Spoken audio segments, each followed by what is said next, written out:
All right. We are back here at Song of the Day, coming to you from the Rock Cave. I'm your host, Mark Pierce. It is Saturday. Hope you're all doing well today. We had a lot of topics for today that I could have done, and every time I looked at them, I was like, wow, that could be more like a Wednesday theme. Well, that one could be like a Wednesday theme, so we'll see. Maybe we'll end up doing things that maybe you aren't as familiar with, not on a Wednesday. We'll see. Who knows? But anyway, what are we doing? This is more like a dealer's choice because it doesn't go back to any particular time point. But I heard this song the other day and I was like, you know what? I think I only covered this band once in season one, and we've never covered this record. And so we're going back to 1988. Jane's Addiction puts out their debut record, Nothing Shocking, in August of 1988. So sitting up in the charts a little bit around this time in 1988. This record, now they did have a album before this. It was self-titled. It was a live album recorded mostly at the Roxy. That's important because of some of the songs that are on there. But the critics loved this record. They thought it was different, interesting. You know, they liked it. Although it only went to number 103. You know, it's an important record. Basically, when you read the review from Rolling Stone, a lot of bold statements in that review saying that Jane's Addiction are the latest great hope for the LA club scene, because LA had just spent so much time being known as the Sunset Strip for more like glam metal, like Motley Crue and those kinds of bands. And this is obviously more independent, modern rock, whatever you want to call it. Something very, very different. At one point, though, they say they are the true heirs to Led Zeppelin. What? What? Plenty of comparisons to Led Zeppelin in some of the things that I read, which I just never saw. They were basically saying they were like Led Zeppelin without Robert Plant's mysticism. None of the obsession with Lord of the Rings, for instance. But anyway, these guys are... you know, this was a good band, but they almost didn't even make it out of the gate.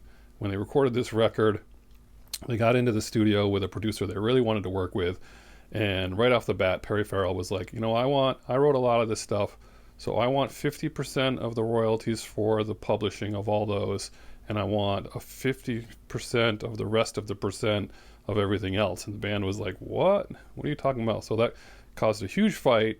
They were packing up to leave. They were going to break up. They managed to somehow get them to stay, and Perry Farrell got his 62.5%, and the rest of the band got 12.5%. And you can imagine how that started out their career. They were already gunpowder, just waiting to be lit. Add that to the fact that one of the members got kind of jealous of his girlfriend, who was something, I don't know. I mean, it was this whole thing, right? Something happened when someone was not drinking or drinking, and it was just, they were doomed from the start, right? But they managed to put out some good music. And this one was one of those, right? Perry Farrell is such a weird dude, first of all. That's a weird dude right there. And I like weird, but he's weird. Just go to his band Porno for Pyros. Remember that song, Pets? We would make great pets. I think we'd make great pets. Anyway. He created the cover, the controversial cover. He had this idea in his head from a dream, as so much of us do, have dreams about semi-conjoined twin female naked women with their hair on fire. So he used the studio's art department to start creating a sculpture. And when he saw how they did it, he's like, no, I'm going to do this myself.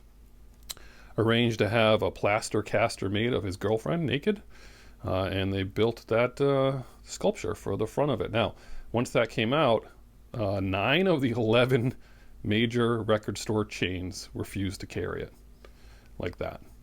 And remember those long boxes of CDs? That was a big image. And it looks like those were the days that they would issue it with brown paper around it, so you couldn't see the cover. Remember that? Remember those days?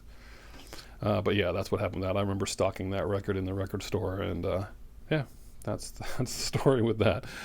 There's some good stuff on here, if you guys remember this.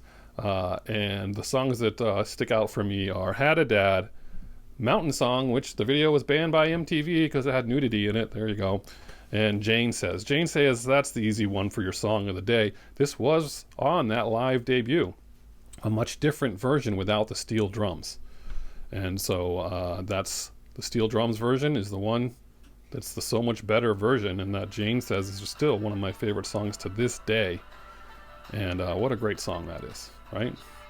So that's your song of the day. We're talking Jane's Addiction, Nothing Shocking. Were you guys fans when it came out?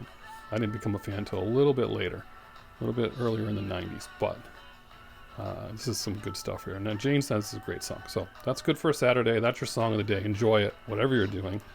And as usual, I'll catch you on the flip side.